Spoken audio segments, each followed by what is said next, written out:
Sud Radio Parlons Vrai chez Bourdin, 10h30, 12h30, Jean-Jacques Bourdin.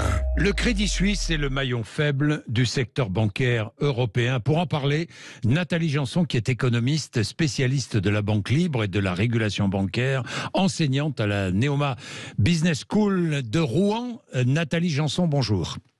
Oui, bonjour. Merci d'être avec nous. Le Crédit Suisse, ça va mieux.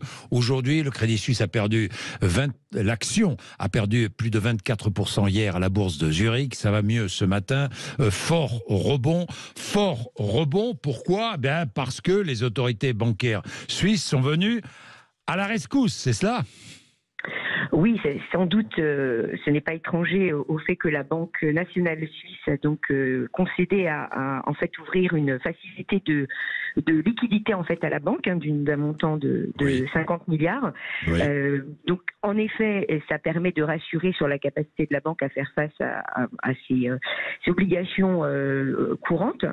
Néanmoins, effectivement, le fait que le Crédit Suisse ait été pris dans la tourmente n'est évidemment, même si ce n'est pas un effet contagion des banques américaines parce que ce sont des problématiques différentes, le timing en fait est aussi dû au fait que le Crédit Suisse en fait n'est pas en bonne forme, mais ce n'est pas une nouvelle. C'est ça qui est important à bien comprendre. Oui. C'est que le Crédit Suisse est une longue descente aux enfers qui a démarré après la crise de 2008 et en fait c'est une banque qui a essuyé de gros problèmes de gestion interne, de stratégie.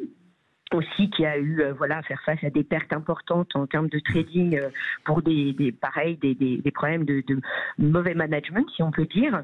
Et là, en fait, elle était en train d'essayer de se restructurer de façon assez sérieuse depuis un an, mais dans un contexte de marché qui était plutôt hostile, puisque cette banque était une banque plutôt d'affaires, si vous voulez, d'investissement, et que l'année 2022 a été compliquée. Donc effectivement, dans ce contexte-là, la banque n'est pas au meilleur malgré ses objectifs de restructuration, effectivement, elle a fait face à un départ important de ses clients.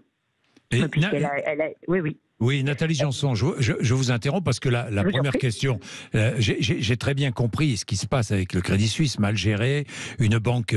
Mais ce que je comprends aussi, c'est qu'il ne faut pas s'inquiéter. C'est une banque très importante, une des 30 plus grandes banques européennes. Hein. Elle fait partie en fait de ce qu'on appelle les banques systémiques. Voilà, les banques systémiques. Effectivement, chez les régulateurs, elle fait partie. Les problèmes rencontrés par le Crédit Suisse, ça ne veut pas dire que toutes les banques, et notamment les banques françaises, rencontrent les mêmes problèmes. Nathalie Janson, le risque n'est pas le même. Non, pas du tout. Comme je vous disais, leur business model en fait est vraiment plus orienté sur la banque d'investissement. Voilà. Et d'ailleurs, elles espéraient se réorienter sur ce qu'on appelle le wealth management, pour pouvoir s'extirper de son exposition importante à la banque d'investissement. Et donc ça n'a rien en tout cas, ça ne reflète pas effectivement le business model des banques françaises. Donc pas d'inquiétude. Pas d'inquiétude sur les banques françaises, qui elles aussi, d'ailleurs même la banque suisse, d'ailleurs c'était une partie du message qu'on n'a pas retenu dans les déclarations de la banque saoudienne, c'est-à-dire que la banque saoudienne a dit qu'effectivement elle ne voulait pas remettre au pot, si vous voulez, mais parce qu'elle estimait que la banque avait des ratios, et donc sur le papier en tout cas, elle satisfaisait largement aux exigences réglementaires, puisqu'elle a des fonds propres qui sont à plus de 12%, alors que la réglementation en exige plutôt autour de 9-10, on va dire. Et puis, les banques européennes sont encore plus élevées, elles sont à 15%. Et de la même façon pour les liquidités, la banque suisse était à quasiment 200%, et les banques européennes sont à 160%. Donc, de même, sur le papier, c'était aussi ce qu'avait souligné cette banque saoudienne, c'était de dire qu'en fait, pour cette raison, elle ne voulait pas remettre au pot, puisqu'il n'y avait pas de raison. Alors, la banque saoudienne qui est actionnaire du Crédit Suisse, il faut le savoir. Hein. Il faut le savoir, Nathalie Janson. Donc, pas d'inquiétude à avoir pour les banques européennes et notamment les banques françaises, c'est un problème, si j'ai bien compris, Crédit Suisse, quoi. Crédit Suisse et État fédéral, quoi.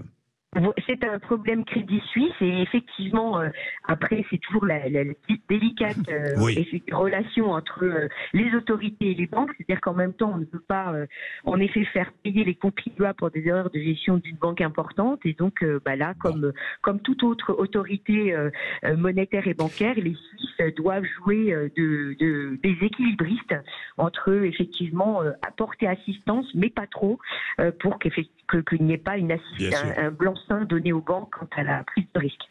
Merci beaucoup Nathalie Janson pour ces précisions et c'est important parce que tout le monde s'est inquiété hier quand on a vu le Crédit Suisse basculer et des banques françaises qui ont beaucoup perdu en bourse, mais ce matin les gains sont là en bourse pour les banques, donc la situation est calme et la situation est rééquilibrée, donc ne vous inquiétez pas parce que j'ai reçu beaucoup. Pourquoi est-ce que j'ai fait ce sujet? Parce qu'on a reçu beaucoup d'appels et beaucoup de messages d'auditeurs un peu inquiets sur la situation bancaire après la faillite de la Silicon Valley Bank la semaine dernière.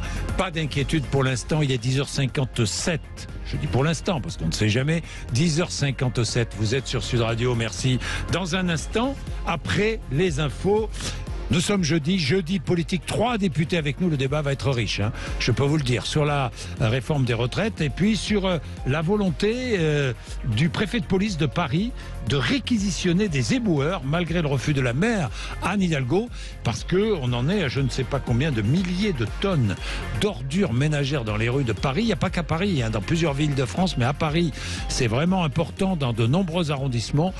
Eh bien nous allons aussi en parler avec nos députés, il est 10h58.